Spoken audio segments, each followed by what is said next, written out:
አሁን ላይ ያለንበት ወቅት ተማሪዎች ለ2019 ዓመተ ምህረት የትምህርት ዘመን የሚዘጋጁበት ወላጆችም ለልጆቻቸው የሚያስፈልገውን የትምህርት ቁሳቁስ የሚያሰናዱበት ነው። ታዲያ ዝግጅቱ ለተማሪውም ለወላጅም ትልቅ የቤት ስራ የሚሆን ሲሆን በተለይም አቅም ለሚያንሳቸው ወላጆች ደግሞ መክበዱ አይቀሬ ነው። በመሆኑም ይህንን ችግር ከወላጅ ጋር ለመካፈል የሚዘረጉ እጆች ይህንን ችግር በማቃለል በኩል ሚናቸው ትልቅ ነው። የኢሚግሬሽንና ዜግነት አገልግሎት በጉለሌ ክፍለ ከተማ ባደረገው የትምህርት ቁሳቁስ ድጋፍ ተጠቃሚ የሆኑ ተማሪዎች ለዚህ ምስክር ናቸው።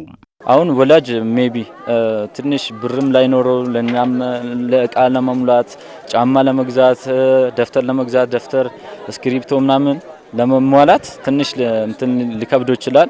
እኛ ደግሞ መተን ይሄው ድጋፍም አግኝተናል። ስለዚህ በጣም እጅግ ደስ ብሎናል። በጣም ይረዳቸዋል ተማሪዎቹንም።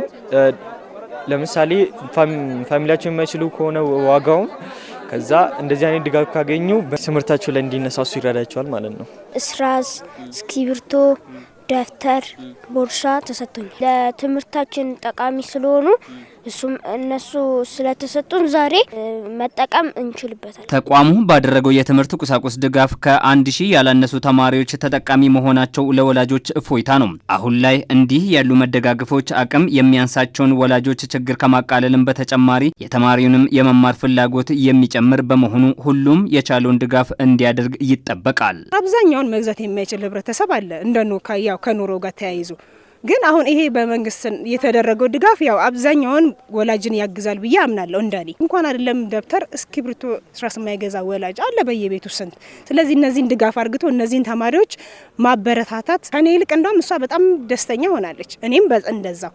ስለዚህ ለወላጅ በጣም ጥሩ ነው። የኢሚግሬሽን እና ዜግነት አገልግሎት ለነዚህ ተማሪዎች ይህንን ድጋፍ ሲያደርግ እንዲህ ያሉ በጎ አድራጎትና በሌሎች የልማት ስራዎች ላይ በንቃት የመሳተፉ ስራው ተጠናክሮ እንደሚቀጥል በማረጋገጥ ነው። ይሄን በማድረጋችን በሀገራችን እርስ በርስ የመተባበር፣ የመከባበር፣ የመረዳዳት አንዱ ላንዱ የመትረፍን ባህላችንን እጅግ በጣም ያሳደገልን በዚህ ቀን ለ1000 ተማሪዎች የሚሆን የትምህርት ቁሳቁስ የተሟላ ሁሉንም ያካተተ አዘጋጅተንላቸዋል። ይሄ በኢሚግሬሽንና ዜግነት አገልግሎት ተቋም በየአመቱ የምናደርገው የበጎ አድራጎት ስራ አካል ነው። ተማሪዎቹ ከተደረገላቸው ድጋፍን በተጨማሪ በእንጦጦ ፓርክ በመገኘት የአረንጓዴ አሻራ መርሃ ግብር ላይ በመሳተፍ አሻራቸውን አኑረዋል።